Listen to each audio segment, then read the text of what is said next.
Evening, everyone, and welcome to RFL. I'm Richard French. Thank you so much for joining us. Pope Francis just landed in D.C. within the last hour. This is his first ever visit to America, and he's got a packed schedule. The nation's capital. First off, the stop for the Pope here. Let's go live now to our own Karen Travers with the latest. Good evening. The nation's capital has been buzzing about this historic visit for days. This is Pope Francis's first time here in the U.S. And over the next 6 days, he'll make stops in 2 more cities. Hundreds of thousands of people are expected to turn out to greet him, to pray with him, or even just try and catch a glimpse of the man who's shaking up the Catholic Church with his unprecedented outreach and at times controversial message. The historic visit has begun. Pope Francis's plane landing just outside Washington. Thousands on the tarmac to greet him, including President Obama and the First Lady. The first Latin American pope, a Jesuit and former Archbishop of Buenos Aires. Francis has been hailed as a revolutionary by some. Others believe he strayed too far from the church's conservative traditions. Here in Washington, Pope Francis will sit down at the White House with President Obama, who's called Francis a transformative leader. On Thursday, he'll deliver a speech to Congress, a papal first. The pontiff's expected to address a wide range of policy issues, some where he sparked controversy with his progressive views. I think the things that we'll hear are income disparities and the poor, something about the environment, and then also something about migrants and refugees. The 6-day, 3-city visit is an immense security operation, one of the largest in U.S. history. Thousands of people are expected to come out in Washington and in New York. In Philadelphia, more than 1 million gathering for an outdoor mass. It's a tremendous challenge for us. It's all hands on deck. 22% of Americans, nearly 70 million, identify themselves as Catholics. And among them, Pope Francis is immensely popular, credited with sparking significant and, to some, much-needed change. For the first time in 20 years, a majority of American Catholics say the Church is in touch with their views. And 9 in 10 say they approve the direction Francis is taking the Church. And true to the humble nature of Pope Francis, this visit won't just be VIP meetings or large speeches. Instead of dining with members of Congress here on Thursday, Pope Francis will leave this building and head to a luncheon with homeless people in a tent set up outside on a street. Reporting live from Washington, Karen Travers, ABC News. Back to you. Thank you very much, Karen. Now, joining us is Sister Barbara McEneany. She, the Director of Campus Ministry at Dominican College in Orangeburg, New York. She's kind enough to join us, and the Pope will be a busy man while here, certainly over the next few days. And your expectation, you were there when Pope John Paul came to our neck of the woods, late 70s. In fact, I remember Yankee Stadium, the venue for it. That same level, but I would say even more of an expectation for this pontiff. Can you put your finger as to why there is so much anticipation? I think that there is really even more anticipation because Pope John Paul II was wonderful and very charismatic. I would never take that away from him.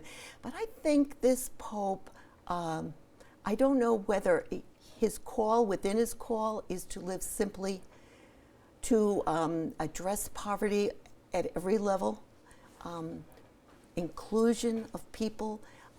There's more of a definite push for that kind of simplicity, authenticity, and he lives it. I think that's the key, that people really open their ears and say, this man really lives what he preaches. He really is in this very small car, if you saw it today, the little car he got into. The little Fiat, absolutely. Yes, yes, he insists on that because he does believe that why do we need more when others don't have? And let's share, and let's include people. Again, from the laity perspective, and I'll consider myself in that group, a lot of the messaging for so long in church, it seems for a lot, was so much on the politics of it, whether it be on social issues, and it's always important to the church, but the message of feed the hungry, clothe the naked, sometimes got lost in delivery, and this Pope seems to be challenging not only the laity, but also the church and also politicians in Washington, et cetera, to do just that. I know you've dedicated a lot of your life to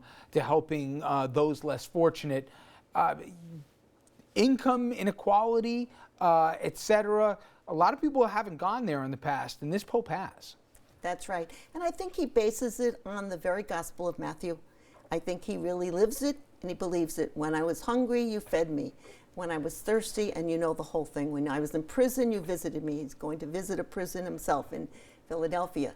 And also, I think he's a man that really, really feels the call to call people to this kind of living it. Not just speaking it, but living it. And I love what St. Francis said, preach always, if necessary, use words. He's coming at an interesting time in the church. I know it, I've mentioned before, as a parent who sends kids to parochial school, a lot of them are shuttering right now. The pews not nearly as filled as they were before. The coffers getting tight, especially for certain parishes, and there's a lot that go into that, obviously the abuse scandals and everything that came into it. How receptive do you think the laity is? Have we lost a lot of Catholics that won't go back even with a charismatic pope, or do you think there's an opportunity for him to revitalize a dormant Catholicism that we've seen certainly taper off in recent years with the numbers? Yeah. Well, first of all, I really think that some of the rules could be a bit divisive within the church, and perhaps we need to be a little more welcoming and merciful. I love when he was in Rio for the World's Youth Day, and he said it is not enough to go to the church doors and open them. We have to go out to the people. And I think when the relationship begins, people come and they pray and they want, but there's a relationship. It's not just a staccato prayer, go to church, leave. That kind of relationship is building up. I see it on the college campus. We just had Family Day, and we had family prayer part of the day. And the parents at the end said, "Sister, would you pray over me? Would you bless me?" One man had just lost his son, 22 years old, over Labor Day.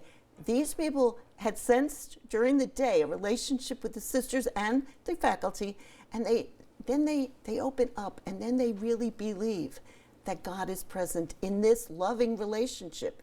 And I think that's one of the ways that Francis acts, and in the prisons, in the he's going to a homeless shelter. We're just hearing that, where he's literally going to go in an encampment and break bread with those that don't have a roof over their heads. Certainly something we've never seen from a pontiff before.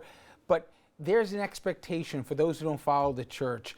The idea of him saying, "Who am I to judge?" as it relates to gay Catholics and if they have a place in the church, or this idea that maybe people that have gone through divorce will still have a place at the church if they want to get remarried there, or even the idea of women in the priesthood. It takes so long for policies to change in the church here. Do you think that some people might have maybe an exaggerated idea of a timeline for these kind of changes, or no? Well, I think you're right. Everything takes time. But I think a lot of the groundwork is being done, especially women in the church. I believe women have a greater voice. He wants people to have women to have a greater voice. That's just one issue. And also, I think with the economics, I think he really wants everyone to look at what they're doing and what they're saving, what they're consuming, and just say, like himself. He said something like this about the papal quarters. I think Father Jim Martin mentioned it today on the TV. He said when he looked at it, he said, "Oh, I don't want to live here. We could have 180 people live here."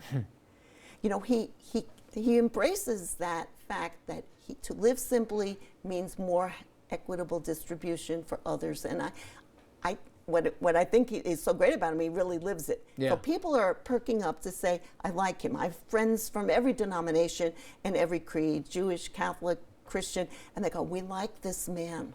We like him." Well, There's he doesn't something seem to genuine. just doing the talk. He's also walking the walk in his life here, and certainly we've seen that in his short time at the Vatican. It will be fascinating.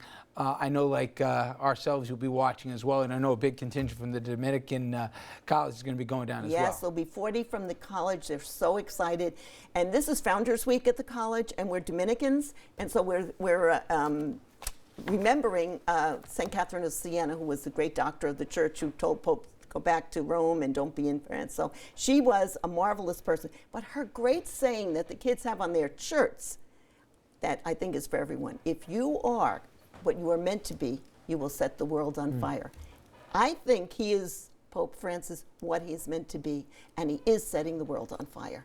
Well, we shall see here. Obviously, he touched down in D.C., did the Pope here, and we will have continued coverage throughout the week. And as we said, he will have a busy week while in the States tomorrow.